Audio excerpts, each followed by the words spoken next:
Hello, glitches! Como vocês estão? Eu espero que vocês estejam bem. Eu estava um pouco sumida, né? Voltei aqui em uma ótima companhia. Nós estamos presentes com a psicóloga Ruth Cruz. Eu apresento ela a vocês. E hoje nós vamos abordar um assunto muito importante, que é a questão da saúde mental, pouco comentada, tanto no Brasil. Na Europa é um pouquinho mais comentado e nós vamos falar da síndrome do pânico para vocês, está bem? Vamos adentrar esse mundo, principalmente na área de tecnologia, né? Nós sabemos que muitas pessoas passam por muita pressão ao longo dos dias, então aqui a gente vai pontuar, vai dialogar, conversar bastante para que vocês possam identificar e não deixar escalonar a chegar num pânico, tá bem? Eu passo a palavra à nossa querida psicóloga. Oi, gente. Primeiro, eu gostaria de agradecer a Natália pelo convite e a oportunidade de falar sobre algo que indiretamente eu gosto, porque quando fala de pânico, eu gosto de falar muito sobre emoções, inteligência emocional. Então, é algo que eu tenho estudado e buscado me aprimorar e eu espero poder agregar, né, na vida de vocês um pouco do meu conhecimento e desmistificar alguns tabus que têm relação à questão da ansiedade, né, crises de pânico. E se você estiver passando por alguma situação parecida, um caminho para o cuidado com a sua saúde mental e buscar ajuda. Com certeza. Aqui, a Ruth bem sabe, eu cheguei a comentar com ela, eu cheguei a ter 13 crises de pânico em um dia, em Gaia, Portugal. Na questão total de 3 dias, foram 25 crises severas. Fui parar no hospital, medicação. Eu não desejo isso a ninguém, e bem como ela pontuou, né? Se nós tivéssemos tratado a questão da ansiedade, não tinha escalonado nesse nível das crises severas, mas como a nossa rotina é muito corrida, nós que somos provedores de família, nós sempre estamos em constante trabalho e trabalha, é workaholic, viciado em trabalho, e às vezes a gente vai deixando nós mesmos para depois, né? E não olha essa questão da saúde. E o interessante é que conforme você se deixa de lado, isso no futuro te mina e você acaba tendo que pausar drasticamente tudo, porque você não vai conseguir trabalhar normalmente, porque a sua saúde mental ela vai impactar, né, Ruth? O que você Sim. vê como sintomas assim, de alertas para que as pessoas tenham essa atenção que eu não tive? Assim, acho que em questão, primeiro, acho que alguns passos antes de chegar no transtorno de ansiedade, transtorno de pânico, é pensar em uma emoção que talvez a pessoa tenha dificuldade em gerenciar ou em sentir. E aí, quando a gente fala, por exemplo, do ataque de pânico, a gente está falando do medo, está falando da ansiedade. Então, se a pessoa ela tem essa dificuldade em lidar com a ansiedade, ela é muito ansiosa, e aí normalmente quando eu atendo e a gente vai estudar a história de vida, então desde a infância ela já, né, já apresentava ali um comportamento mais ansioso de uma forma que foi sendo, foi passando batido ali e foi só, vamos dizer assim, agravando essa dificuldade com o passar do tempo. É sempre desproporcional a situação, e normalmente a pessoa sempre acha que ela não é capaz de lidar com a situação, né? Então, se ela está ansiosa, ela foge a qualquer custo de qualquer situação que possa deixar ela ansiosa. Sim, eu tô rindo porque eu me identifico, viu? Porque um das causas principais que foi gatilho foi o medo. Por quê? Toda vez que eu converso com alguém e eu falava que eu fui para Portugal com o Miguel sozinha e fui sustentá-lo, educá-lo, a primeira reação de todas as pessoas era assim: nossa, que coragem, que corajosa. E eu não entendia no começo, porque eu sempre me vi forte, né? Só Uhum. que após quase 2 anos lá, eu me peguei muito com medo, porque eu me vi sozinha com meu filho e na minha falta, se acontecesse qualquer coisa, quem queria acudir essa criança? Então, o gatilho principal do meu escalonamento ao pânico foi o medo, principalmente, e a ausência da minha família. Eu sempre fui uma pessoa muito ligada à minha família, mas eu não imaginava o quanto cheguei a ver, assim, a duras penas, o quanto ela me faz bem e me transmite segurança, essa questão da estabilidade, segurança, até inconsciente, né? Isso tudo é inconsciente. Mas eu me identifico, faz total sentido o que você disse. E já tinha percebido algumas questões da ansiedade, mas eu não sei como são as pessoas que vão assistir o vídeo, mas eu demorei para admitir que eu era uma pessoa ansiosa, mas depois eu acabei admitindo. Porque aqui no Brasil eu vejo que tem muito preconceito ainda referente à saúde mental, né? Tem uma barreira. Sim. E observando, assim, conversando com pessoas que, seja que trabalha, por exemplo, no mercado financeiro, dependendo da área, e ela vai conversar, vai compartilhar sobre alguns colegas de trabalho, são pessoas que normalmente são mais ansiosas, mas assim como você trouxe, tem dificuldade em reconhecer que são ansiosas. Ah, não, é porque eu gosto de tudo rápido, né? Eu não gosto de enrolação, não, você tem que andar mais rápido, você tem que fazer tal coisa. Trazer mais E resultados, né? Mais é, rápido. e não percebe que isso é um comportamento que se a pessoa não é ansiosa, vai gerar ansiedade. Porque você quer tudo para ontem, você não pode esperar, é tudo urgente. E aí, assim, se é tudo urgente, não sobra espaço para nada, assim. Então, acaba gerando uma preocupação em excesso, uma tensão muscular, uma dificuldade de concentração, porque você não consegue ir ali focar, e aí tudo começa de forma sutil. E se a gente não cuida, a gente vive nesse ritmo de estresse muito intenso, uma hora vai ter o preço. Porque assim, o estresse em si, ele é benéfico, ele tem uma função para Sim, te ajudar a dar energia, a concentração para você resolver algumas coisas. Mas se você se submete a um ambiente onde você vivencia um estresse constante, sem pausa, uma hora o corpo ele não funciona do jeito que deveria, porque deveria. o que era para ajudar, que é temporário, é uma situação temporária, começa a ser permanente e isso vai ter um impacto. E aí pode diminuir concentração, afetar a imunidade. Aí são pessoas que têm tendência a ter mais alergia, seja na pele, couro cabeludo, tem pessoas que têm, né, alguns tipos de alergia e às vezes pode ser reflexo do estresse prolongado. Perfeito. Não, tudo que você fala eu me identifico, porque eu cheguei a passar por tudo isso. Principalmente a infecção cutânea. A imunidade cai e é interessante como isso está linkado diretamente com a saúde mental, né? E passa batido, então realmente faz total sentido. Eu andei pesquisando também, Ruth, fiz a lição de casa para essa conversa, que os dados da OMS eu consultei. Aqui no Brasil, apresenta-se 2% de pessoas com pânico, em média 6 milhões de pessoas, e depois da pandemia teve um acréscimo que chegou até 4%. Lá na Europa, eles estão estancados em 3%, só que tem um fato curioso que as mulheres são 2 vezes mais afetadas. Então, pelo que eu vivi lá em Portugal, eu percebo que a questão das diferenças culturais, a brasileira também, ela é um pouco mal vista, talvez generalizada, que nós somos mais afetuosas e tem um lado mais extrovertido, então pode ter levado a má interpretações também.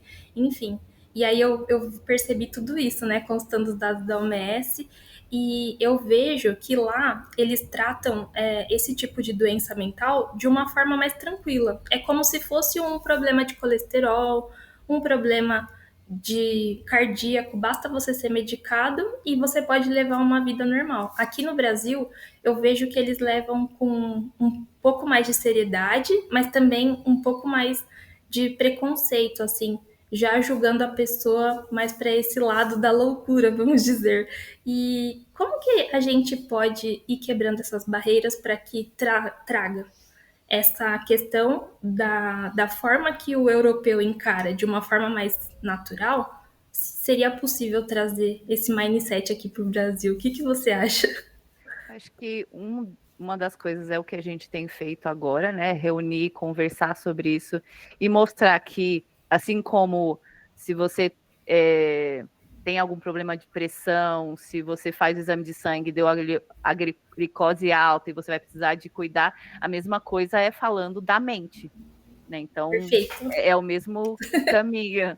E também é importante reconhecer que nós estamos sujeitos a ter algum tipo de doença mental ou emocional se a gente não cuidar. Isso não nos faz fracos, não nos faz menos ser humano por isso. Acho que tentar tirar essa ideia de, tipo, é um defeito, É é uma fraqueza, né? É, fraqueza, perfeito. porque não sei se você chegou a ver, né? Acho que no começo desse ano, se eu não me engano, saiu uma matéria falando sobre a crise de saúde mental no Brasil, que aí teve mais pessoas afastadas por conta de depressão e ansiedade do que nos últimos 10 anos. Nossa, Então, não vi. a gente, querendo ou não, está sofrendo um impacto na nossa saúde emocional e está afetando o mercado De de trabalho, trabalho por conta verdade. disso, né? Sim, E aí até mesmo falando sobre as emoções. Ninguém quer sentir medo, raiva, ansiedade, tristeza, mas são emoções que existem. Assim como, de repente, quando a gente fala de temperatura, tem pessoas que preferem calor, tem pessoas que preferem frio, tem prefere o outono, prefere uma estação específica, mas o fato de eu não gostar de frio não muda o fato de que o frio ele existe, ele vai existir, e se eu não comprar os agasalhos, eu vou passar frio, eu posso ficar doente, e a mesma coisa são as emoções. Eu posso não gostar de sentir, mas não muda o fato de que elas existem. Eu preciso aprender a lidar e talvez a mudar meu olhar sim. sobre aquilo, né? Me permitir o quê? O sentir. Eu senti aquela emoção, ela é desconfortável assim, mas ela quer me ensinar alguma coisa, ela quer me mostrar alguma coisa que eu estou deixando de lado. Então, começar a mudar esse olhar. Então, ao invés de essa emoção é ruim, não, essa emoção está querendo me ajudar a resolver um problema. Isso. Não, Porque, perfeito. Então, você foi porque, cirúrgica. porque é justamente essa a função das emoções, porque a gente não aprendeu isso, mas a função das emoções, a função dos pensamentos, de alguma forma, é ajudar a resolver um problema. Sim, E se a gente não está conseguindo resolver aquele problema, é porque falta uma habilidade emocional, falta ali recursos para que precisam ser desenvolvidos para a gente conseguir resolver os problemas da melhor forma possível. Não quer dizer que a gente vai ser perfeito, a gente não, vai errar, mas a sim, gente vai ter recursos do quê? Para reconhecer que errou, admitir as consequências, perceber onde precisa melhorar. Então, acho que normalizar algumas coisas assim, não, ninguém é fraco por, naquele momento, ter explodido e falado coisas que não deveria. Assim, é uma consequência ruim? É. Mas, tipo, não te faz menos ser humano. Mas aí a questão é, realmente eu fiz algo que não era o aconselhável e agora como é que eu vou lidar com as consequências disso? exato, bom ponto. Porque no ambiente de trabalho é como é uma extensão da nossa família, né? Então, não que o ambiente de trabalho seja uma família, que isso é uma colocação errônea, mas a gente tem pessoas que, no meu caso, eu passava mais tempo com as pessoas do serviço do que com meu próprio filho. Então, toda a educação no se portar, né, ao falar, e por nós sermos humanos, nós somos humanos, nós estamos fadados a falhas, né? Isso é Uhum, normal. Só que eu cheguei a ler algumas documentações da NR1 que houve mudanças a favor no mercado de trabalho. Eu acho que já passou da hora disso, porque ao longo da minha carreira, eu percebo que muitos gestores, por tamanha insegurança, às vezes passam do ponto, passam do tom e não precisa disso, né? Apesar de toda carga e pressão que nós sabemos que os cargos de gestão exigem, não precisa disso, né? Nem chegar ao ponto da perseguição e humilhação dos funcionários que a gente sabe que infelizmente existe. Eu acho que isso contribui também, infelizmente é pouco falado e contribui para que a saúde mental de todos degregue. Mas, enfim, faz parte mesmo, aos poucos, conforme a gente vai conversando, vai trazendo vazão e consciência a esses assuntos, eu acho que vai dando margem e dando atenção também à pauta. E como você bem disse, né? ninguém quer ser fraco. E a questão de nós passarmos por isso não significa fraqueza, né? Pelo contrário, significa humanidade. E eu adorei o que você disse, porque você foi cirúrgica. Se nós estamos passando por isso, é porque tem algo a ser desenvolvido. Há pessoas que são mais sensíveis, há pessoas que são mais diretas, cada pessoa é de um jeito, né? Se ela chegou nesse nível emocional, é porque algo está precisando ser revisto, ou o fardo está muito pesado, ou algo precisa ser voltar ao equilíbrio, né? Então tem que Sim. ser investigado com um profissional, com certeza, Sim. né? Eu lembro uma vez que eu estava no trabalho e de repente eu comecei a ter umas crises de tipo tontura ali, eu levantei, a sala rodou, Meu Deus.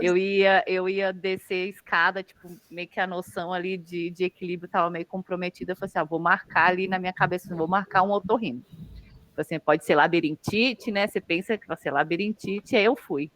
E aí, na consulta, e assim, eu gostei porque foi uma consulta que foi assim, uns 30 minutos eles explicando as possíveis causas daquela tontura, além da labirintite. E um dos Sim, aspectos envolvia o quê?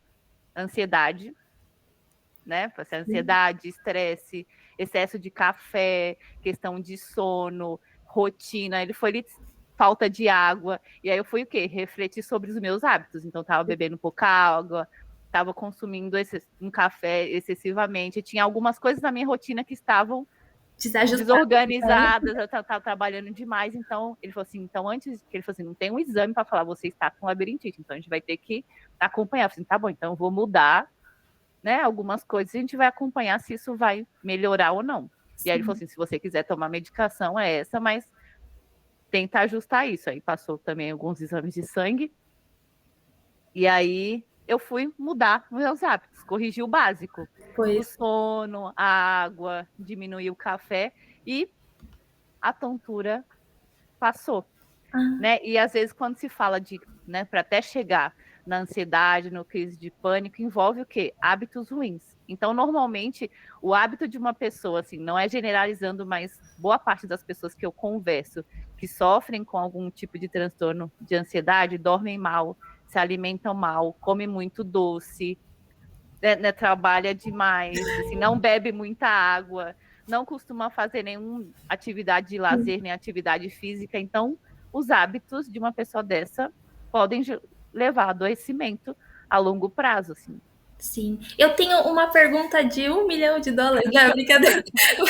Mas é só para a gente trazer essa ciência, porque assim, graças a Deus, agora eu estou perto da minha família, tenho a minha rede de apoio, mas para as pessoas que levam essa rotina caótica e não tem rede de apoio, porque eu me vi nessa situação, mesmo sendo escolha minha, ir para outro país para dar uma boa educação para o meu filho, porque ele tem sonho de ser médico, Ruth, ou Uhum, veterinário. Então a faculdade lá fica mais fácil eu uhum, pagar do que aqui, né?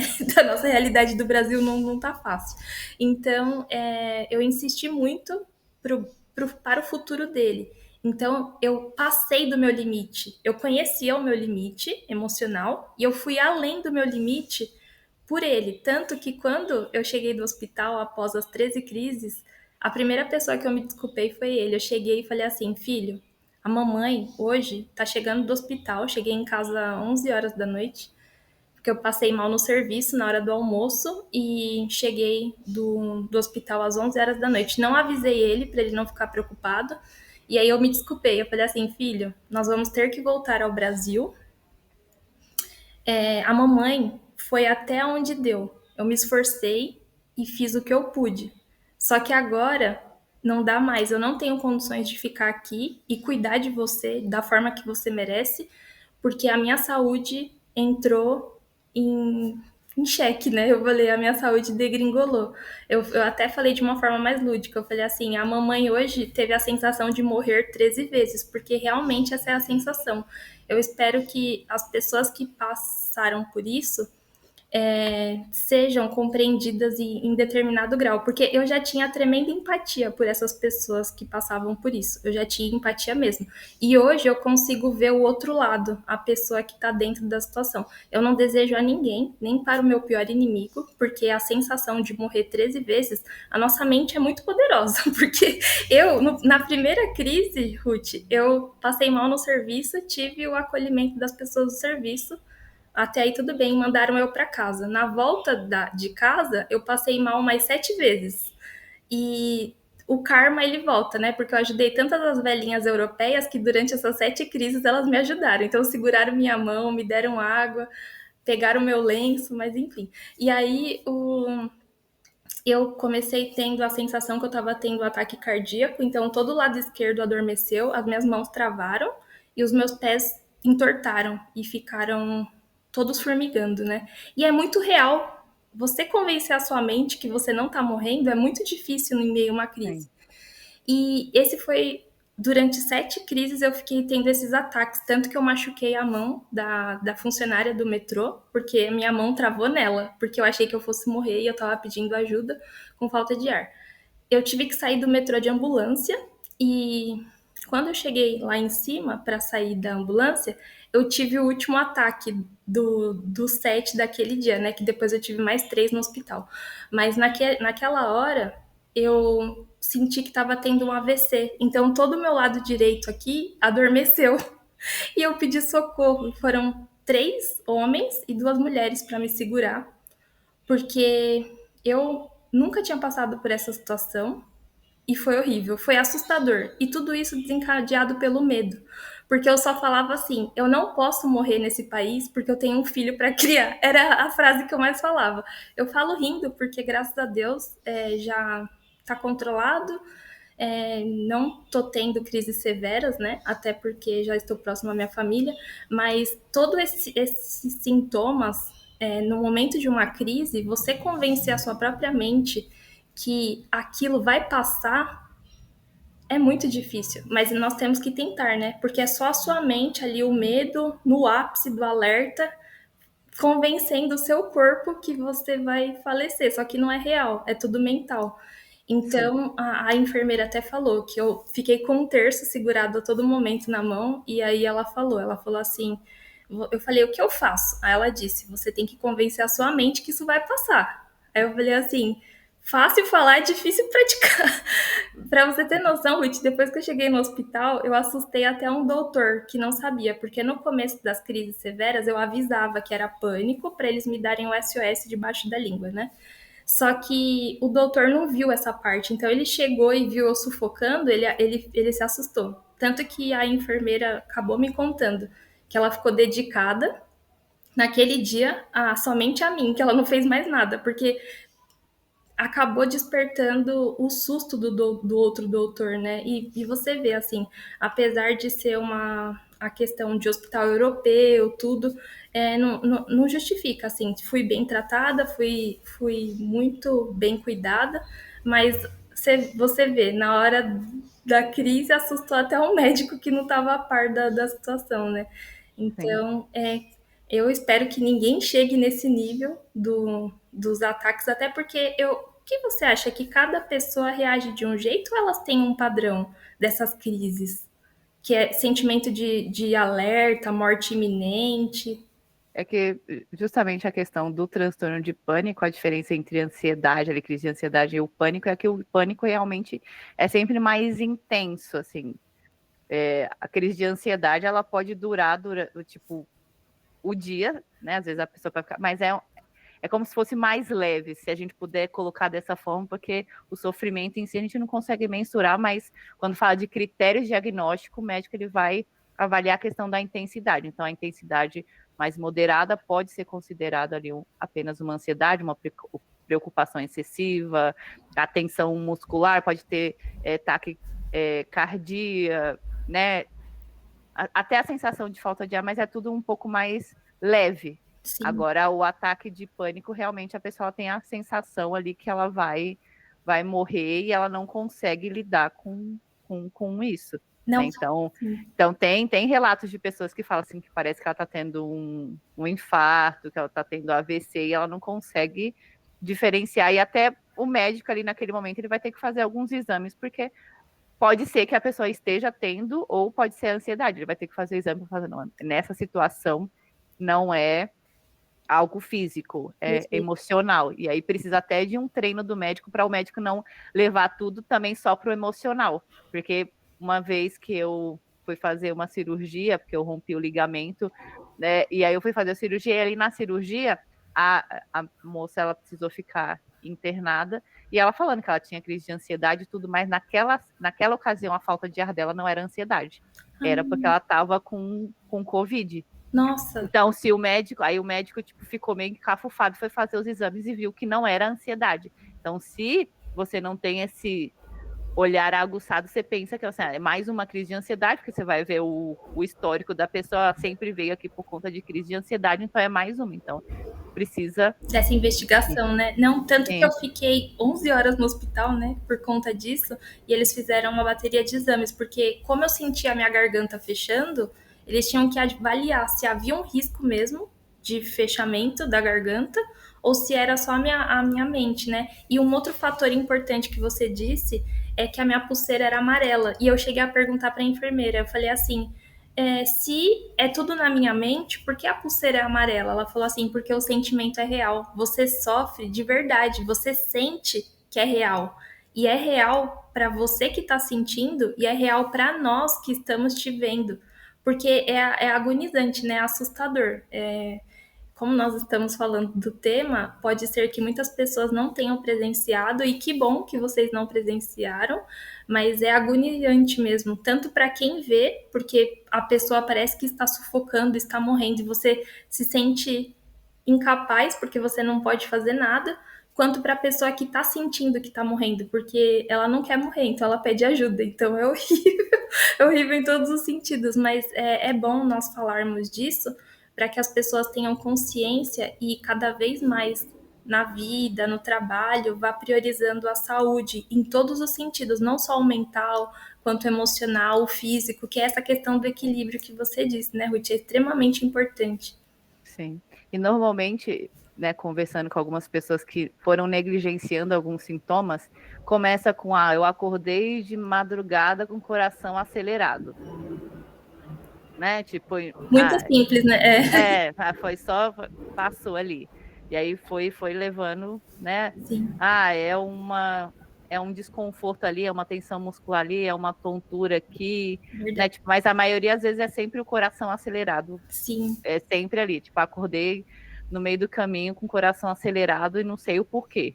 E ela vai, tipo, empurrando, porque só o coração acelerado dá para levar. Não está interferindo muito na rotina. Pode impactar o sono ali, porque às vezes tem aquela dificuldade para dormir, mas a pessoa não avalia como um impacto muito grande para fazer ela já começar a cuidar desse pequeno sinal que o corpo está mandando que algo não está bem. Porque o corpo ele vai mandando isso, tipo, manda um sinal, fala assim, ó, isso aqui não tá bem, você precisa cuidar. Aí a pessoa não cuida, ele não fala assim, olha, te mando mais esse sinal aqui porque você precisa parar, porque se você continuar não dá. E ele vai mandando vários sinais e às vezes acontece assim, tipo, ou você para, tipo, e você não tem a chance, tipo, de empurrar, porque ele fala assim, você já chegou no seu no seu limite. limite. Ou até Tipo, passou, né? Passou o seu limite. sim, e aí o corpo fala assim, ou você para você cuidar, e aí tem pessoas que às vezes não tem mais essa oportunidade de parar para cuidar, porque realmente elas podem ter um infarto, um AVC, pode ter alguma complicação, porque foi ultrapassando o limite do, do corpo. Sim, E às vezes, assim, o intuito que faz a gente ultrapassar o limite é pensando, assim, no cuidado do outro, eu preciso cuidar, eu preciso ajudar, eu preciso fazer isso. É um ato de amor ao próximo, mas uma das coisas que eu converso muito, assim, se você ama tanto o próximo, você vai precisar cuidar de você. Porque para você continuar fazendo tudo que você quer pela pessoa que você ama, você precisa estar bem. é Porque verdade. se você não está bem, você não vai conseguir ajudar. Então, até mudar essa mentalidade que cuidar de você não é egoísmo. Você também está cuidando do próximo. Então, se eu aprendo a lidar com as minhas emoções, o que eu faço quando eu estou com raiva, com medo, triste, alegre, eu aprendo, eu estou pensando no próximo, porque a forma como eu vou me comunicar, que eu vou expressar as minhas emoções, a forma como eu vou acolher essa pessoa vai ser diferente, porque eu cuidei de mim, eu me conheci a ponto de eu conseguir oferecer esse suporte para outra pessoa, porque às vezes tem a dificuldade em Sim, perguntar, assim, principalmente na relação de pais e filhos, tem alguns pais que têm dificuldade, falam assim, você não está bem, eu estou vendo que você está triste, às vezes ele não pergunta porque ele não sabe o que vai fazer com essa informação. Se meu verdade, filho fala que não está triste, o que eu vou fazer com isso? E verdade. acha que eu preciso tirar a criança daquela sensação ruim. Assim, eu preciso fazer ela feliz. Você às vezes não, às vezes é sentar, permitir que a criança sinta aquela sensação, assim, eu tô aqui com você.